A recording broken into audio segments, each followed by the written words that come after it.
Emma Goldman, Living My Life, Chapters 6 and 7. Chapter 6. Most had told me that he was planning a short lecture tour through the New England states. Now he informed me that he was about to leave and he invited me to accompany him. He said that I looked worn and thin and that a change of scene would do me good. I promised to consider his invitation. The boys urged me to go. Fedya stressed the need of getting away from household duties, while Sasha said it would help me to get acquainted with the comrades and open up a way for further activities. 2 weeks later, I went with Most by the Fall River line to Boston. Most spoke interestingly of his past, and he also wanted to know about my childhood and youthful life. All that had preceded my coming to New York seemed to me insignificant, but Most disagreed with me about it. He insisted that early environment and conditions are powerful factors in molding one's life. He wondered whether my awakening to social problems was due entirely to the shock the Chicago tragedy had given me, or whether it was the flowering of what had its roots in myself in the past and in conditions of my childhood. I related to him incidents of my recollections, some experiences of my school days, which seemed particularly to interest him. When I was 8 years of age, Father sent me to Königsberg to live with my grandmother and go to school there. Grandmother was the owner of hairdressing parlor, managed by her 3 daughters, while she herself continued to ply the trade of smuggler. Father took me as far as Kovno, where we were met by grandmother. On the way, he sternly impressed upon my mind what a sacrifice it was going to be for him to pay 40 rubles a month for my board and schooling. I was going to be in a private school, as he would not permit his child in the Volksschule. He was willing to do anything for me if I would be a good girl, study hard, obey my teachers, grandmother, aunts, and uncles. He would never take me back if there should be any complaint against me, and he would come to Königsberg to trash me. My heart was heavy with fear of my father. I was even too miserable to care for my grandmother's loving reception. I had only one desire: to get away from father. From the very first, I took a violent dislike to my uncle. I missed out our large yard, the fields, and the hills. I felt stifled and alone in the world. Before long, I was sent to school. I made friends there with the other children and began to feel a little less lonely. All went well for a month. Then grandmother had to go away indefinitely. Almost immediately, my purgatory began. Uncle insisted that it was no use wasting money on my schooling and that 40 rubles were barely enough for my keep. My aunts protested, but to no purpose. They were afraid of the man who bullied them all. I was taken out of school and put to work in the house. From early morning, when I had to fetch the rolls, milk, and chocolate for our breakfast, until late at night, I was kept busy making beds, cleaning boots, scrubbing floors, and washing clothes. After a while, I was even put to cooking, but my uncle was never satisfied. His gruff voice shouting orders all day long would send cold shivers down my spine. I drudged on. At night, I would weep myself to sleep. I became thin and pale. My shoes were run down at the heels. My clothes were threadbare, and I had no one to go to for comfort. One afternoon, after an especially hard day's work and endless errands, Uncle came into the kitchen to say that I would have to deliver one more parcel. I knew by the address that it was far away. Whether from fatigue or because I disliked the man so violently, I took the courage to say that I could not make the journey. My feet hurt me too much. He slapped me full in the face, shouting, "You are not earning your keep. You're lazy." When he left the room, I went out into the corridor, sat down on the stairs, and began to cry bitterly. All of a sudden, I felt a kick in the back. I tried to grab the banister as I rode to the bottom, landing below in a heap. The clatter roused the sisters, who came running to see what had happened. "Das Kind ist tot," they scream. "The scoundrel has killed her." They took me to their room and I clung to them, beseeching them not to let me go back to my uncle. A doctor was called, who found no bones broken, but my ankle was sprained. I was put to bed, nursed, and petted as I had never been before, except by my own Helena. Soon my father and my grandmother arrived. Aunt Yetta had telegraphed them to come. Father was shocked by my appearance. He actually took me in his arms and kissed me. Such a thing had not happened since I was 4. There was a terrible scene between grandmother and her son-in-law, which ended in his moving out of the house with his wife. Before long, father took me back to Poplin. I then discovered that he had been sending 40 rubles regularly every month, and that my uncle had just as regularly been reporting to him that I was doing splendidly at school. Most was deeply moved by my story. He patted my head and kissed my hands. "Arms Aschenbrödelchen." He kept on saying, "Your childhood was like mine after that beast of a stepmother came into the house." He was now more convinced than ever, he told me, that it was the influence of my childhood that had made me what I was.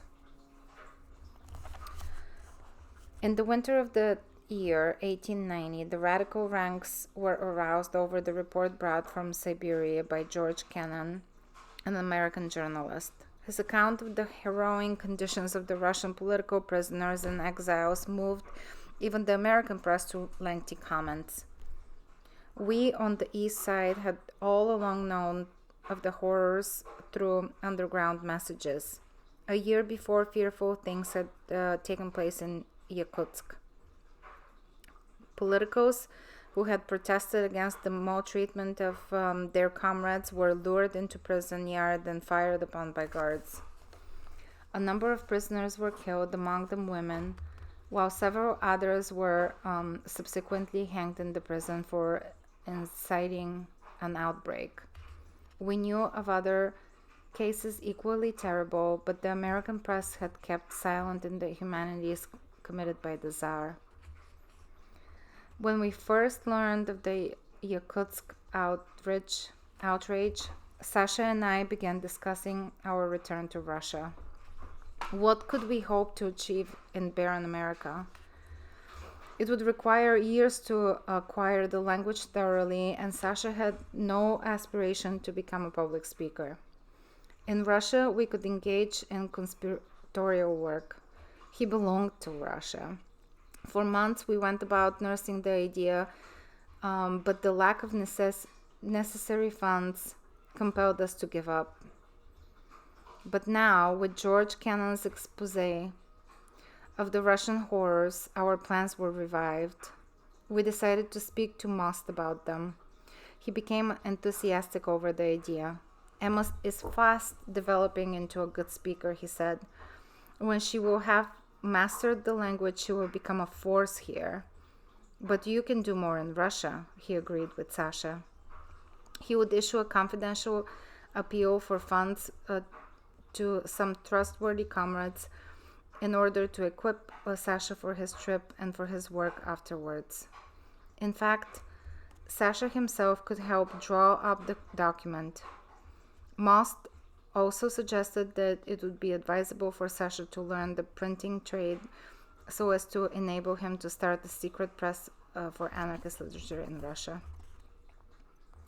In New York, we rented a flat at Forsyth Street. Fedya continued to make crayon enlargements whenever he was lucky enough to get orders. I again took up piecework. Sasha worked as composer on the Freiheit, still clinging to the hope that Most would enable him to go to Russia. The appeal for funds composed by Most and Sasha had been sent out, and we anxiously awaited the results. I spent much time in the Freiheit office, where the tables were piled with European exchanges. One of them particularly attracted my attention. It was Die Autonomie, a German anarchist weekly published in London. While not comparable with the Freiheit in force and picturesqueness of language, it nevertheless seemed to me to express anarchism in a clearer and more convincing manner. One time when I had mentioned the publication to Most, he became enraged. He told me curtly that the people behind the venture were shady characters, that they had been mixed up with the spy Puchert who betrayed John Neve, one of our best German comrades, into the hands of the police. It had never occurred to me then to doubt Most, and I ceased reading the Autonomie. But nearer acquaintance with the movement and my other experiences showed me Most's partiality. I began to read the Autonomie again. Soon I came to the conclusion that however correct Most might be about personnel of the paper, its tenets were much closer to the anarchism had come to mean to me than those of the Freiheit. The Autonomie stressed more the freedom of the individual and the independence of groups. Its entire tone held the powerful appeal to me. My two friends felt the same way. Sasha suggested that we get in touch with the comrades in London. Before long, we learned of the existence of the group Autonomique in New York. Its weekly gatherings were on Saturdays, and we decided to visit the place on 5th Street. It bore the peculiar name Zum Groben Michel, which well corresponded with the rough exterior of the gruff manner of its giant owner. The leading spirit of the group was Joseph Puchert. Having been influenced by Most against Puchert, we long thought the former's vision of the story that held him responsible for the arrest of the imprisonment of Neve. But after months of association with Puchert, we became convinced that whatever might have been his share of the terrible affair, he could not have been a deliberate party of the treachery. I went to the Freiheit office to see Most. We went to a cafe on 6th Avenue and 42nd Street. It was a famous gathering place for theatrical people, gamblers, and prostitutes. He chose the place because comrades never frequented it. It was a long time since we had been out together, since I had watched the wonderful transformation that Most always underwent after a few glasses of wine. His changed mood would transport me to a different world, a world without discord and a strife, without a cause to blind one or opinions of comrades to consider. All differences were forgotten. When we separated, I had not spoken to him about Puchert's case. The next day, I received a letter from Most enclosing data on Puchert affair. I read the letter first. Again, he poured out his heart as on our trip to Boston. His plaint was love and why it must end. It was not only that he could not continue to share me with another, but that he could no longer support the increasing differences between us. He was sure that I would go on growing because an ever-increasing force in the movement. But this very assurance convinced him that Our relations were bound to lack permanence. A home, children, the care and attention ordinary women can give, who have no other interest in life but the man they love and the children they bear him. That was what he needed. I read and reread the letter locked in my room.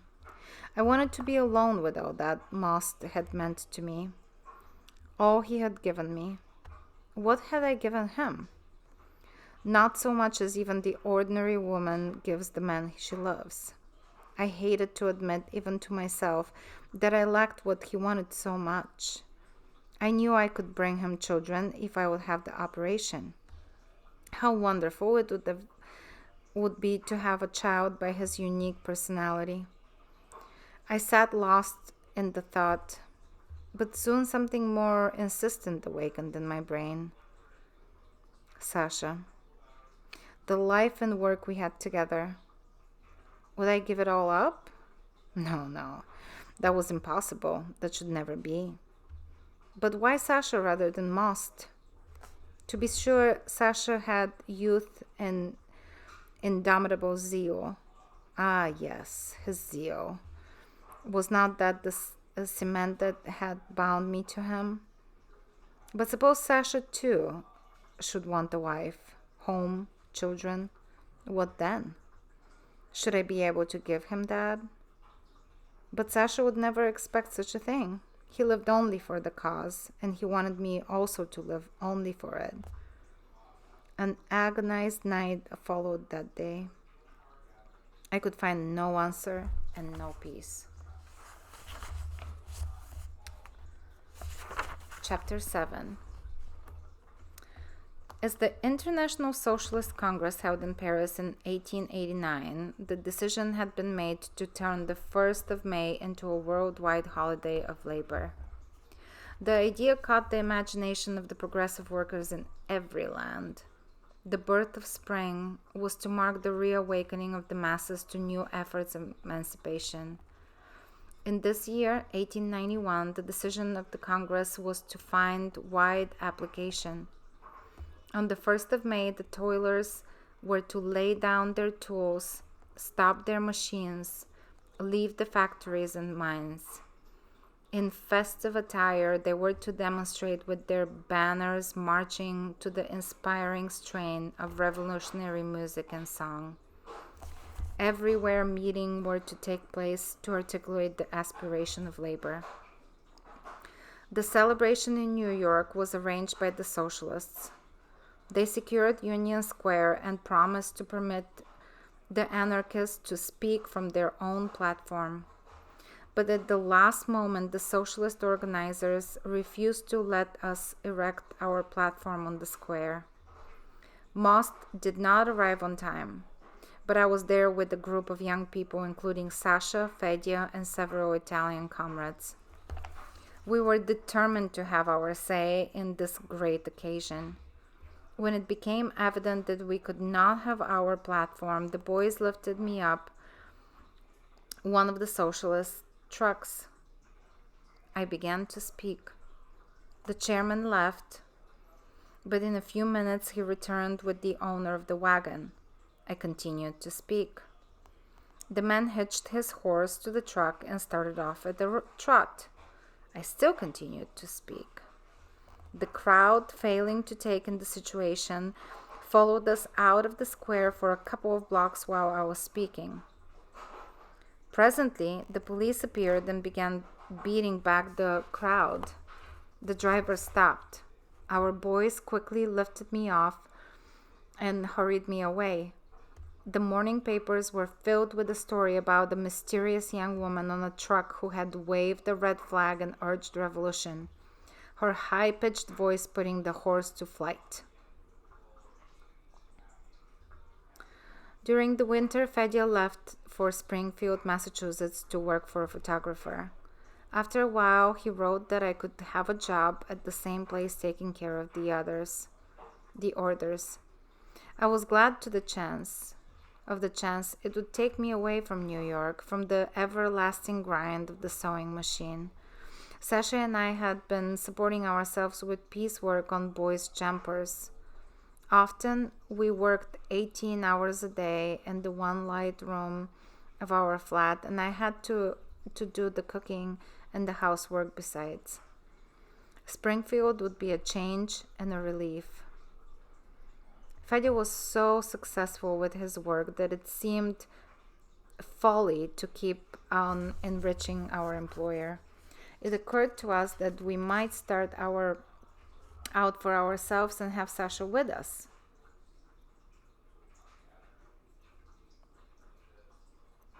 Though Sasha had never complained, I could sense in his letters that he was not happy in New York. Fede suggested that we open our own studio. We decided to go to Worcester, Massachusetts, and to invite Sasha to join us. We fixed up an office, put out a sign, and waited for customers, but none came, and our little savings were dwindling. We hired a horse and buggy to enable us to visit nearby country places and secure orders from the farmers for crayon enlargements of family photographs. Sasha would drive, and whenever we bumped into trees and sidewalks, he would dilate on the natural cussedness of our horse. Often we traveled for hours before securing any work. Frequently, we were on the point of giving up. The family we lived with used to advise us to open lunchroom or ice cream parlor. The suggestion at first seemed to us absurd. We had neither funds nor aspirations for such a venture. Besides, it was against our principles to engage in business. Just at that time, the radical press was again aroused by new atrocities in Russia. The old yearning took hold of us to return to our native country. But where get enough money for the purpose? The private call sent out by Most had found no adequate response. Then it occurred to us that an ice cream parlor might prove to mean the means to our end. The more we thought of it, the more convinced we became that it offered the only solution. Our savings consisted of $50. Our landlord, who had suggested the idea, said he would lend us $150. We secured the store, and within a couple of weeks, Sasha's skills with hammer and saw, Fede's with his paint and brush, and my own good German housekeeping training succeeded in turning the neglected ramshackle place into an attractive lunchroom. It was spring and not yet warm enough for an ice cream rush, but the coffee I brewed, our sandwiches and dainty dishes were beginning to be appreciated, and soon we were kept busy till early morning hours.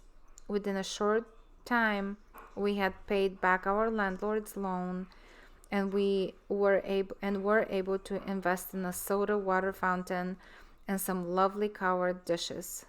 We felt we were on the way to the realization of our long cherished dream.